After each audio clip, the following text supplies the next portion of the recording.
ভালোবাসতে আমার আপনার সাথে যোগাযোগ রাখার প্রয়োজন নেই। আপনিও জানেন যোগাযোগ তো একবার না বহুবার বন্ধ হয়েছে, বহুদিনের জন্য। পালো তো আমি আপনাকে সেদিনও বেসেছি। থাক না যোগাযোগ বন্ধ, থাক না কিছু কথা আল্লাহ জানুক, কিছুটা কি বোধ জানুক, বাকিটা আমি আর আমার নির্গম রাতের মাঝে সীমাবদ্ধ থাকুক। কিছু একটা অপূর্ণ ছিল যা কখনো পূর্ণতা পায়নি। কেউ একজন আমারও ছিল কিন্তু সে আমার হয়নি। তারপর যাকে বহুবার দেখার পরেও মন ভরে নাই, তাকে আজ বহুদিন দেখি না। তোমাকে আজও পুরোপুরি ভুলে ওঠা হয়নি। তুমি আছো, তুমি রয়ে গেছো। তুমি আমায় ভালোবাসোনি, এটা তোমার ভুল ছিল না। তোমার জায়গা থেকে তুমি সঠিক ছিলে। ভুল ছিল আমার। কেন জানো? বিনা অনুমতিতে তোমাকে ভালোবেসেছি। তোমাকে না জানিয়ে সহস্রাধিক স্বপ্ন বুনেছি। ভেবেই নিয়েছি তুমি আমার। এক প্রকার ধরেই নিয়েছিলাম তুমি কখনোই আমাকে ফেরাবে না। মনে করেছিলাম বাকিটা জীবন তুমি শুধুই আমার। এসব কিছুই ভুল ছিল, সব কিছু ভুল ছিল। আরও ভুল ছিল কি জানো?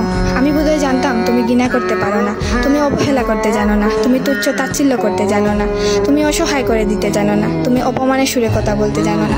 কিন্তু এসবের কোনো কিছুই তোমারও জানা ছিল না, কিংবা কোনো কিছুই যে তুমি করতে পারো না তা কিন্তু নয়। সব কিছুই তুমি পারো। পুরো চিন্তা ভাবনাই ছিল ভুল।